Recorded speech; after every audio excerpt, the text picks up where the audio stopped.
Distance. I'm sure she's really sweet. It's a good song. I haven't heard this one in a minute. So, got another story here for y'all. Now, I was hoping to go on live, but unfortunately, I wasn't able to do that. So, maybe in the near future, I will be able to go on live and share some stories with each other and get some ideas that would help out with the channel. So, without further ado, here we go. I was working as a patrol officer in the early 2000s out in southern Texas. I don't remember the name of the town, but the wind farm was Panther Creek.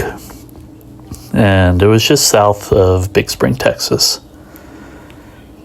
Now, it is really, really remote out there, but beautiful. You could see the stars, everything, just peaceful.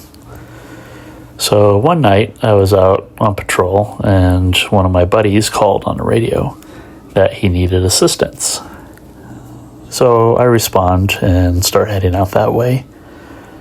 And when I turn around the corner, I noticed his patrol car, his high beams were on. He was kind of turned sideways on the road with his high beams facing down into a valley with the light bar going, and it was just a red and amber light bar. So I get out of the patrol car, and he's walking around with his flashlight. Now, this was before the big, beautiful era of LED flashlights. Now, what I had was basically just a 3D cell mag light, and I don't remember what he had, but that was it. Not very bright at all. So I approached him and I asked, what happened? What's going on? And he was telling me when he was turning around the bend, he noticed down in this valley there was a light that was moving this way.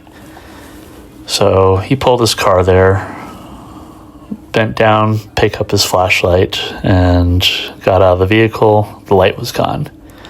So he was shining his flashlight down into the valley, kind of side by side, and his beam fell onto a older Native American woman who was standing there looking at him, and it startled him.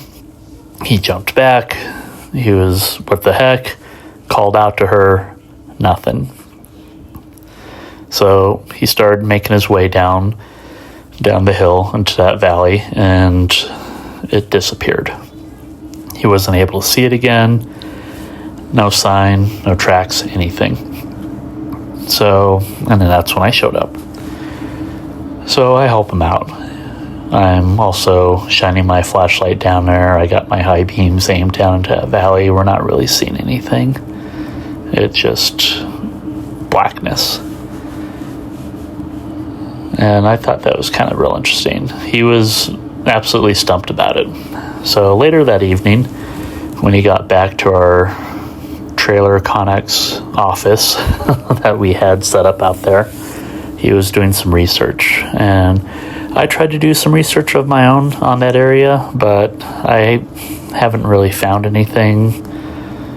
But this is what I remember him telling me, is supposedly there was a Native American tribe that lived out in that land, and it was prime real estate back in the 1800s, and the government came in, wiped them out, relocated some of the others. It was a big battle that happened, and that was that. Now, some guards have found arrowheads and spent brass out there. I was just some young kid, didn't really know what to look for, so I never found anything myself, but there have been stories out there from other patrol officers that have found, some old artifacts laying around that area. So, thought that was pretty cool. Now,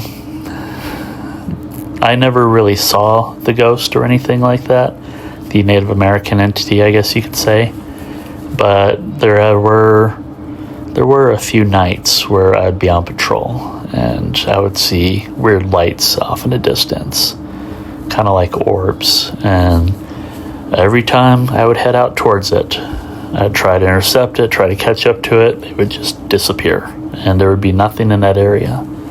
And you would see them all over the wind farm. Now, this is a pretty big site. I remember we worked, 12s, and I easily would put pretty close to 200 miles on the vehicle per shift, just from driving around. It was a really big area, and there's quite a bit of space on the road. You could easily pass another vehicle on these dirt roads they had here. So one night, I was driving on the backside of the property, and I remember seeing this coyote. It looked like a coyote to me, but it was on the bigger side. I just moved from Washington State, so I just figured, hey, the old saying, everything's bigger in Texas. Maybe the coyotes are bigger too. Who knows? But I remember it was on a larger side of a coyote. And it ran down the hill, across the road, and back down into this other valley. So when we patrol, we're only going about 20 miles per hour, if that. You usually just go at kind of a slow cruise. You're checking everything, making sure that no one's tampering, if anything, because there's millions and millions of dollars worth of copper on some of these wind farms. So it probably only took me about 8 seconds, if that, to step on a brake, put the car in park, step out of the vehicle, pull out my flashlight off my belt, and shine it towards the direction the coyote went. And I remember my light beam hit it, and its eyes were reflecting. It had to at least be about 200, maybe 300 yards away from where I was. Fast, really, really fast. That's the thing that kind of made me scratch my head and wonder, what the heck did I just see? So that's about it for this area. Like I said, I was really hoping to go on live and kind of just talk with everybody, whoever would jump into the chat, share some stories. But fortunately, it didn't happen this time. I would like it in the future to be maybe Friday or Saturday nights, but we will see. Thank you for listening.